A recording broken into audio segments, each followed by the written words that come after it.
Hi everyone, welcome back to the channel.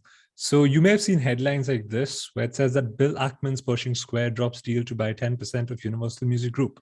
But these headlines don't really tell you the entire story. To get an idea about what exactly is happening, it's best to go to the source. So that's exactly what I've done. I went to the Pershing Square Holdings website and read their update to investors. Now in that, it's clearly stated that yes, Universal Music Group, the transaction is not happening.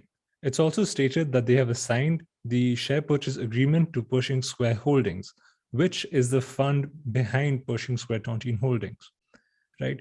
So earlier, Pershing Square Holdings was getting 1.6 billion out of the total 4.1 billion, so approximately 40% of the total transaction with UMG. Now they are taking on the entire transaction. So that means that the entire 4.1 billion transaction will be taken on by Pershing Square Holdings, the fund, and Pershing Square Tontine Holdings will be going after some other transaction. So what I'm trying to say is that the deal hasn't fallen apart. It's just been transferred from the SPAC to the fund, which is perfectly okay. The deal does affect Pershing Square Tontine shareholders, but it does not affect Pershing Square shareholders as much because the UMG shares still go into the Pershing Square Holdings portfolio. So quickly, we're going to go through the Pershing Square Holdings portfolio here. Now, 4.1 billion is a huge number, even relative to their current portfolio. The largest position that they have now is in Lowe's with around 2.2 billion. This is as per ticker terminal. And a 4 billion investment into UMG will be around 30% or so of the total portfolio. So yes, it's going to be a significant chunk of the portfolio. But clearly, Ackman thinks that's a great business and they're getting it at a fair price. We could see the shares trade much higher on September 27th, which is when we expect that UMG will be listed on the Amsterdam Euronext exchange. Going back to their website here, and if we scroll lower, we see that PSTH has 18 months remaining to close a new transaction unless extended by the vote of our shareholders, so on and so forth. It'll be a conventional SPAC merger, right? So it's almost like the deal that had happened, we don't have to, the Pershing Square Holding shareholders do not have to share the deal anymore with Pershing Square Tontine shareholders. They get the entire UMG holding, which if we believe it's a great business, it will add a lot of value to the existing portfolio.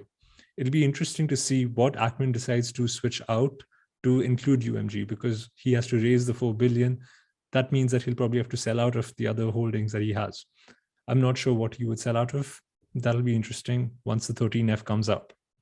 Also, we still get the value that comes with PSTH. It's not that it has completely just disappeared. Whenever PSTH does go out and find another deal, it will just add to the Pershing Square Holdings existing fund because the forward purchase agreements are still in place. Now, yes, in the short term, we could see that Pershing Square funds does fall, the stock price does fall, but long term, I think all these deals are like extremely accretive and would add a lot of value to the overall portfolio and the fund itself. Previously, when the deal was happening with Pershing Square Tontine Holdings, Pershing Square Holdings was only getting 3% of the total UMG pie that was going to be acquired from Vivendi. Now, Pershing Square Holdings is getting the entire 10% rather than just getting 3% of UMG. Now, I would agree with you if you said that this is a bit of a hiccup in the total deal, but I don't think it really detracts from the total value proposition that we have with respect to Pershing Square Holdings. It is my largest position. I think it could do well still in the long run. And UMG is a great business, and hopefully that will be realized, that value proposition will be realized in the coming months and years.